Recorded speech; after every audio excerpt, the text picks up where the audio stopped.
No, it's not a yard sale. This is the electricity it takes to keep a techno camper running, and here's how I do it. I've got the trailer, and that can handle most charging. You know, I've got the solar panels for it, and they put out 5 amps each. That's 10 amps an hour in sunny weather, but only maybe 1 amp an hour each in cloudy weather. So that's enough to keep me running. That's how I calculated it. But it's not enough to charge all the other junk that I have. You're correct, I don't need all this stuff. I'm doing it because I want to see if I can. When the stress is on and the clouds are here like it's going to be tomorrow and rain, and I want to charge everything, this is the system that I set up to do it. Now, while all this is out here, I don't necessarily carry all this at once. And this stuff is transferable to backpacking, bicycle camping, mountain bike camping, kayak camping, car camping. It's transferable to any one of a number of different ways, and I just pick from the equipment and decide what I want to use. I quickly decided on 12 volt was something that I needed, and you can't ignore 5 volt, which is USB. That's really popular. And then I need AA and AAA batteries and some other things. So I wanted something that would cover those 3 areas, and this is what I came up with. So I use these battery storage units. These are USB storage batteries. This one's pretty big, it's 30 amps. Not my favorite. It takes quite a long time to charge that when you plug it in. These are little 10 amp ones. These I like. These are made by Anchor. They're small 10 amp ones, and they work really great. They're portable. They take several hours to charge, but they're good. So if I'm out camping and I just need to keep my phone charged for the weekend, this might be a good option. And I've got a couple of them, so I can have one charging while I'm using the other if needed, and they'll help charge USB devices. I picked up several of these solar panels, so let's go through these. Smaller one, 450 milliamps. It's got a USB just soldered on the back. I don't know where you get these. I got them on eBay. You'll have to hunt around. Good for keeping the phone charged, 450 milliamps. This one's much better for charging the phone. This is 750 milliamps, and it's a little bit larger, but certainly lightweight and portable. I mean, this is the minimum, right? 2 wires on a solar panel. These two are the same thing. They are 1030 milliamps, and these are great for charging the phone. They charge it up really quick, and again, very lightweight. And you know, if you need to recharge, this might be a good way to do it. So this one is a folding solar panel. It puts out, I think it's 2 amps, and you can charge 2 devices on it. And it folds up quite small. Pretty easy to take. You know, and I have a lot of devices to charge. I have a number of different devices I'm trying to keep charged. I have USB speakers, which they're fun to play with. I have my camera battery charger, so I can recharge all these things. I have a laptop to charge. Well, this is a tablet, and this is good. I like this thing. On any one of these devices, I can use this AA battery charger, and this thing is really cool. It's magnetic, so you just plug this in to your USB charger, and you take your AA battery or AAA battery, or any cylindrical battery actually, and you just stick it on the ends with a magnet, and it will charge that right up, and you're in business. So I have a number of these, and to power this USB charger, it's got 5 USB outlets. So with this little Olight charger, Olight makes the charger. With this little charger, I have, you know, virtually unlimited AA's. I can just recharge AA's over and over thousands of times with this setup, and I never have to worry about going to buy them or doing, you know, running out of them. And that might be important in a storm scenario or a natural disaster of some sort. You know, batteries tend to disappear pretty quick. Puerto Rico, nobody had electricity to charge anything. Batteries were gone instantly. And this is a self-contained unit to keep yourself charged. I can use this Olight charger on any of these panels. You need about 750 to 1 amps to run this thing effectively, and it works. As an auxiliary for this weekend, because we have 2 laptops with us and they're pretty power hungry, and the person I'm with needs to use the laptop this weekend, I brought a 30 amp hour battery. If the sun was going to shine like it is right now all weekend, I don't need to bring any of these extra solar panels, but when the sun is not shining like it is now and it's bad, I may offload some of the charging on these other panels, just so all the power for the trailer goes straight to the refrigerator. So this is the first time I'm using this little setup, and it's pretty simple. So here it is, the simplest solar charger you can make. 2 1 amp panels. They come down here with these wires, and they connect right to a small solar controller, and this prevents the battery from overcharging. And they connect to a 12-volt battery, and the 12-volt battery connects to the cigarette lighter adapter, and that connects through to a laptop computer to charge it. You need a place to store your energy. This is a 30 amp hour gel cell battery. It's small, I mean, it's not that big, and I want to charge that, keep that charged. This week I'm using it to keep laptops charged, and what you need is a solar controller which prevents your solar panels from overcharging the battery, and that wire runs back to these 2 solar panels. So you just buy 2 solar panels, you get yourself, this is a flex charge PV7 controller. It can handle up to 7 amps. These are 1 amps each, so that's below 7, so that's easy to do. You just hook these wires together with some alligator clips, and you charge this battery. You leave this up in your house, and you let it charge the battery daily, and you test it now and then, and you're in good shape.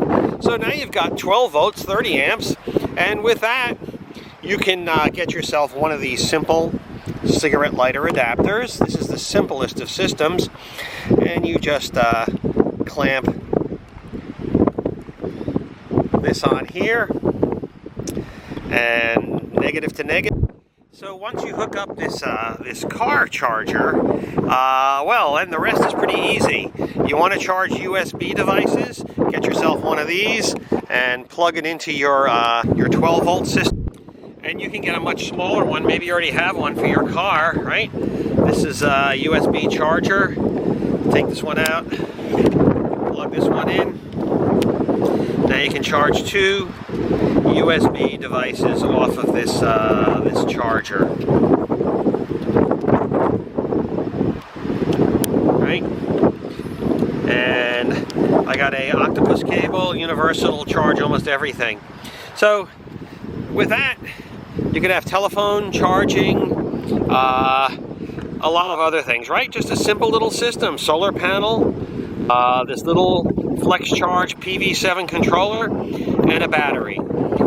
With this, then you can have flashlights, radios. So the mainstay, the most popular battery in the world, is of course the AA battery. And fortunately, it's very simple to charge that. I just hook up these 2 jumpers, and they go up into a 12 volt socket, and I can plug a USB charger for the laptop in there, and it will charge the laptop.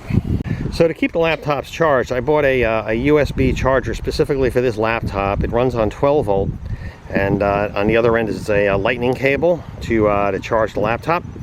So I just plug this into this setup with the battery or in the trailer, and run it over to the laptop, and it will charge that.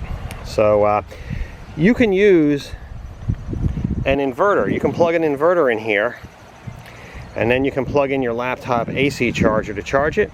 That's much more wasteful. The inverter wastes electricity, and this is a much better setup for energy efficiency. So keep that in mind. Both will work, but this one uses less energy overall.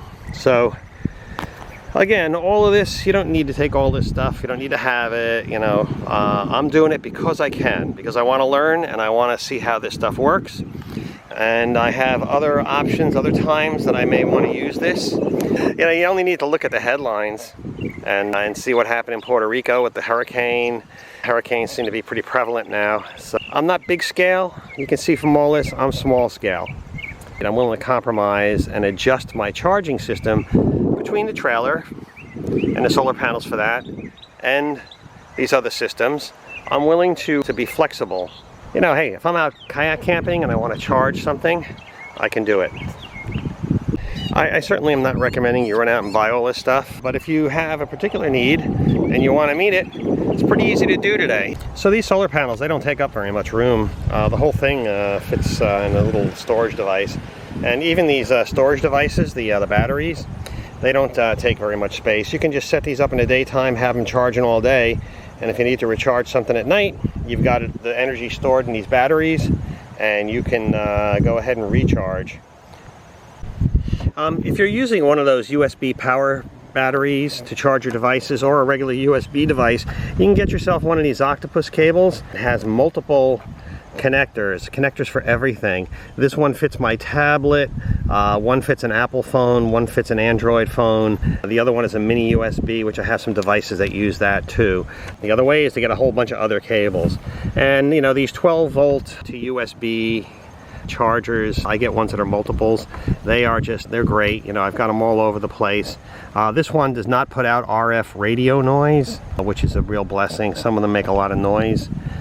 There it is right there. Okay, if you want to look for that, that's up to you. Okay, I also have this multi one, which I think is very useful. It serves a lot of purposes when I need it, right? The whole thing here is flexibility. This is not like you've got this, you have to use all this all the time. Please, be reasonable. You just use it when you need it. Of course, need to keep my camera batteries charged, and this is a great way to do it. These little things, this runs on USB too. So you look around for your camera, you can always find these on eBay or Amazon, things that will match up with your system. A little forethought before you buy like a battery charger of some sort, how you're going to use it, what conditions you want to use it under, and you can maybe make a slightly different selection, and that selection can be used in the trailer, in the car, with a USB battery, just by picking something slightly different that probably costs the same.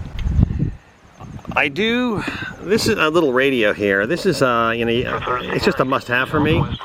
It's weather, AM, FM, shortwave, and aircraft band. I don't use aircraft band at all, but it's really tiny. It sounds okay.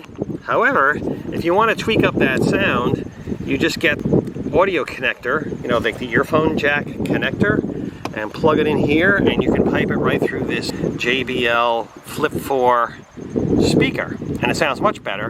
And if you have a second one of these speakers, this radio will produce stereo, and you'll have a stereo system with just these couple of components, and it sounds pretty good. Again, this charges with USB. It's completely waterproof. I mean, submersible waterproof. You can just leave this outside and not worry about it at all. If you're looking for a portable stereo system, it's a lot of fun. It runs for I think 12 hours. It's Bluetooth. It accepts an audio plug. I think those are some things you should look for. An audio input. I think because you never know what device you're going to hook up to this. I find myself using it a lot outside the trailer. Inside the trailer I already have audio. But you could use this inside the trailer too, right? If you just want one system, you can just get yourself one or two of these speakers, use them in a trailer with a small radio. You have a pretty cost-effective stereo system. Okay, this is just the radio. And now I'm going to plug it into the auxiliary speaker system. 98.7 WNLC, the Black Keys with Howland, George Thorogood, and the Destroyers. Yeah, stereo kicked in just then. Stewart there with the faces, and stay with me. I'm Ron True. Going to give you a chance to qualify. So a huge difference in sound quality. Cat Grill and Bar. If that's what you need, you know, this radio. A chance to call in, get your name on the list for this week. You could end up winning yourself dinner This radio can be, you know, just a simple portable radio, or it can be a slightly larger system if that's what you're looking for. You can just build upon it. Also, these speakers, you can hook in a MP3 player, your phone. They are Bluetooth for your phone. Use them as speaker phones. Let me turn this off, turn that on.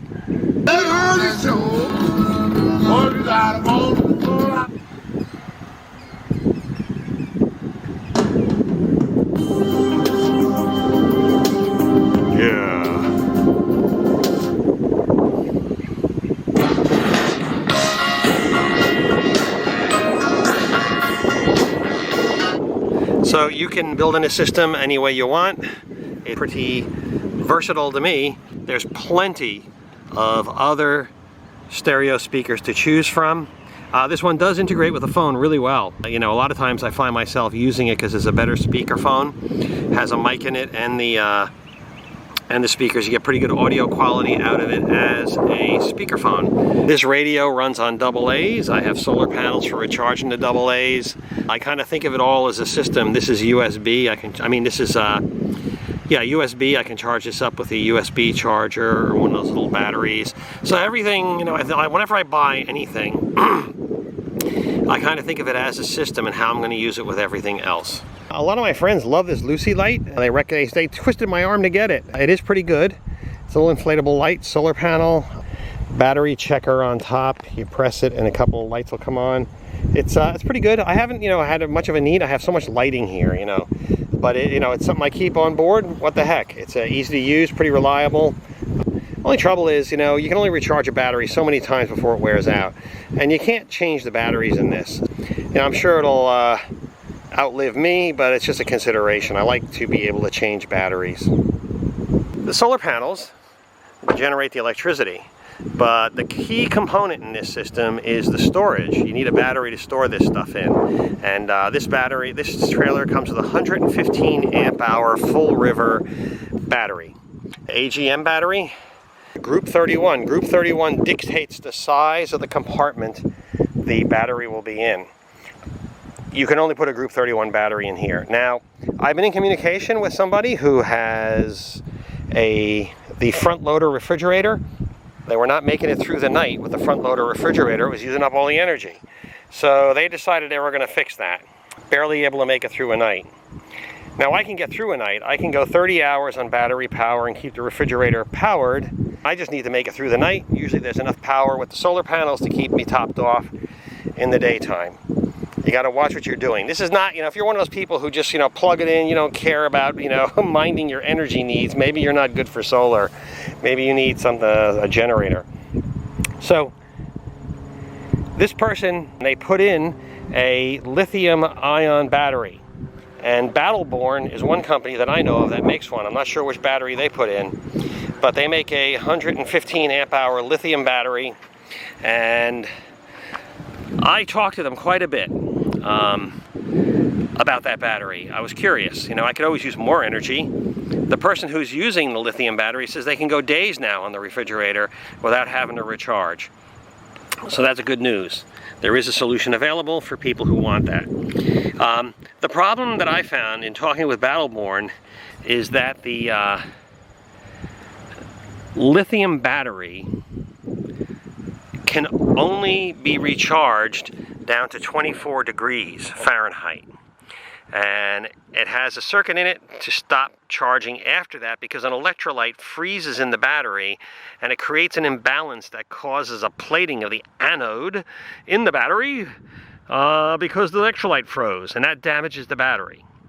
The quick answer is that you can damage the battery if you continue to charge it below 24 degrees, so they put in a safety to prevent that. They also said they had a solution to that. They could give you a heating pad, you put the battery on it, and it will heat the battery. It draws 1 amp an hour, is what a little over an amp, like 1.25 amps an hour, the heating pad. That will heat up the battery, and then it will charge even in colder temperatures. So just keep in mind for the present that a lithium-ion battery without warming cannot be charged below 24 degrees. Now that's an issue for me. I'm in the Northeast here, and it gets cold here in the winter. It can go down to 0 degrees. It can get below 0, you know, 5 below. If I go up to the Adirondacks, it can get down to 20 below or more. So that's an issue for me. A lead acid is going to be compromised, and it won't put out as much energy at those temperatures, but it will put out energy, and I can charge it in cold weather, and that's important for me. So, hey, there's some other options out there, and I'm sure more are coming, and there may be some that I don't know about, but keep that in mind and ask some questions if you're going to go to a lithium battery. Would I go to a lithium battery if it solved the problems that I outlined? You betcha. I want optimal angles. This morning I had these solar panels pointed towards me from this spot, but now it's the afternoon and I'm moving them towards a different angle. You know, the sun moves across the sky. The other thing is, I can take these solar panels and put them in my backyard and charge a battery there. I can just disconnect everything from the trailer. This is the 12-volt input. I have a Y connector, and and two panels are fed into it. I can put more panels than that into it if I need to. So I can move this. I can move my trailer. I can move my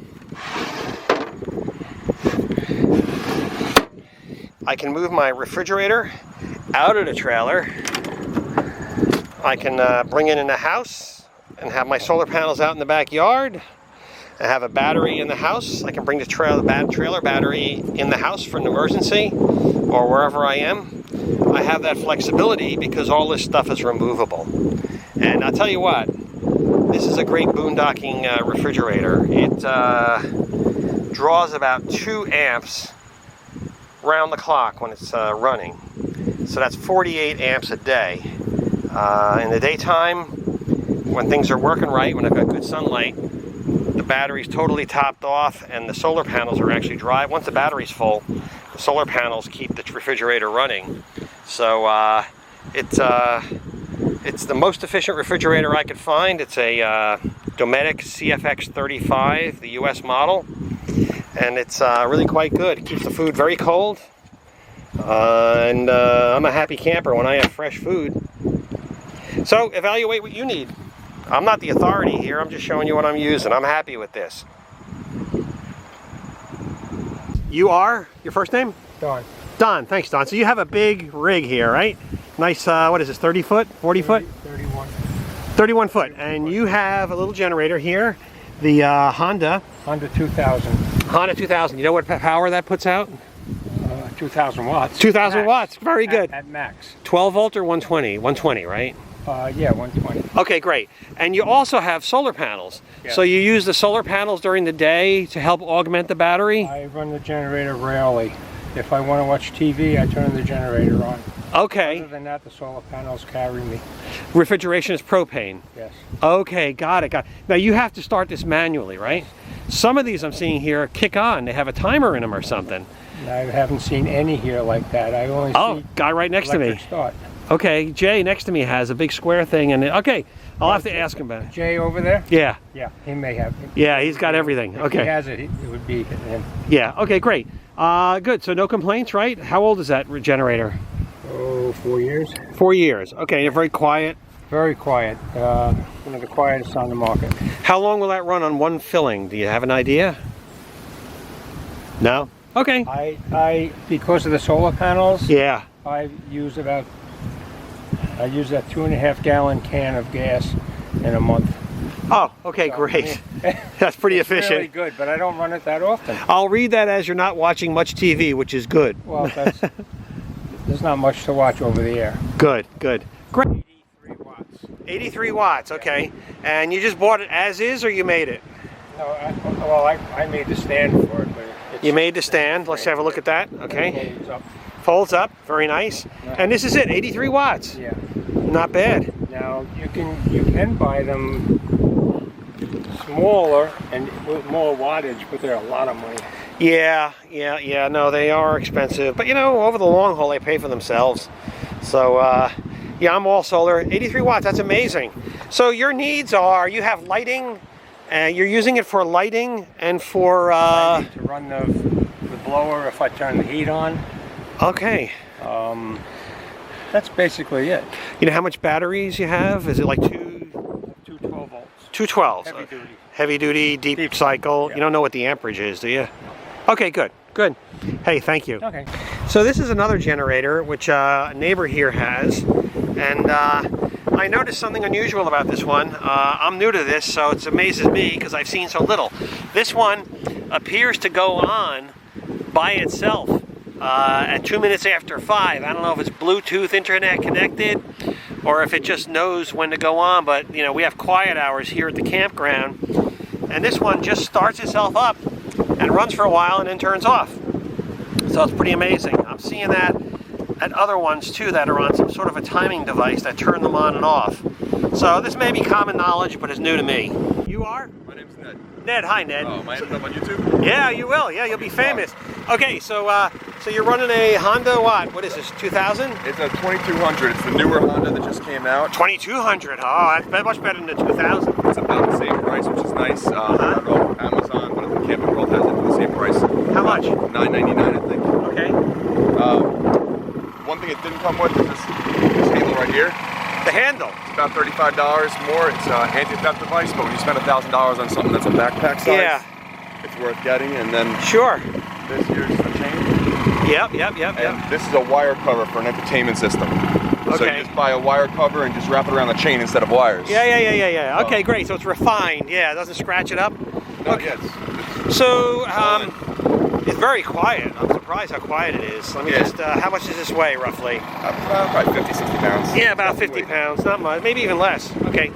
And how's the gas mileage on it? That I couldn't tell you. It's kind of new. But I think I've only put about 2 gallons in it the last 4 days. And how long is it running the last 4 days? I don't run it dry, so I usually run it for a couple hours, turn it off, and then the next time I go to run it, I'll run it for an hour or so. I'll run it in gas, I'll throw a gallon or so in, and So you're topping off the house batteries? yeah, okay. Plug right in. So it's Yeah. the hot water tank's is using it, the battery's being filled back up.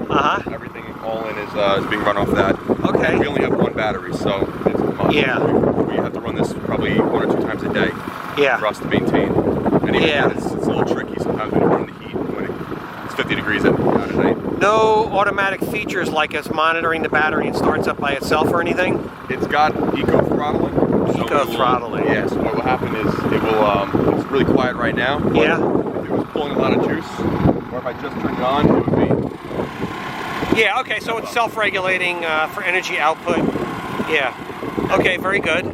Yeah, because some of them here appear to have a timer, like, you know, quiet hours or whatever. Guy here's got one automatically kicks on. I don't know how that works, but I'm thinking those are probably the higher end, more expensive. oh yeah, it's a big square thing. You know, He's been running for days. I only saw him fill it once, so it must have a huge tank. Yeah. All right, good. This is more the portable camping one, and if you look over there, that guy's got 2. Yeah. You can get another one called the Companion one. It's another $100, but it allows you to hook up the first one to the second one. So you get double the output. So you get double the output, and for $2,000 to get 4,400 output, Yeah. it actually ends up being just as expensive as if you just bought one bigger unit. So it gives you more versatility. Yeah, higher reliability. If one fails, you still got the other one. Yeah, I'm like that. I like modular systems and all that. So good, good. So 2 of these is better than getting one bigger one, in my opinion. Yeah, I agree. You can have one fixed while the other one's still in service. Yeah, good. Yeah, they have a great reputation, the Hondas. Good. All right, thank you. No solar though, right? No solar yet. No solar yet. No solar Thinking yet. about it, huh? Going solar. Yeah, me too. One generality I noticed going around the campsites looking at different generators, seemed to be a couple of things that stood out. One, get an external generator, not a built-in one. That way, if you need it serviced, you need to replace it, you need to work on it, take the generator, not the whole rig in. 2, think small. Bigger generators, you know, more problems, more everything. Honda seems to be the #1 choice around here in this campground. I don't know much about them. Maybe it's great, maybe it's not. Some generators are self-starting based on voltage of the house battery. Some can be programmed to go on at a particular hour, which is good if you're in a campground with quiet hours. You may not be able to run it. It seemed like the majority of people ran their generators for an hour or 2 a day. Most of their appliances don't use much power. Most people have propane refrigeration in these RVs, these larger RVs, and they have the generator for special uses like big screen TVs and energy-hungry items. So that's the report from the field from your man in the campground.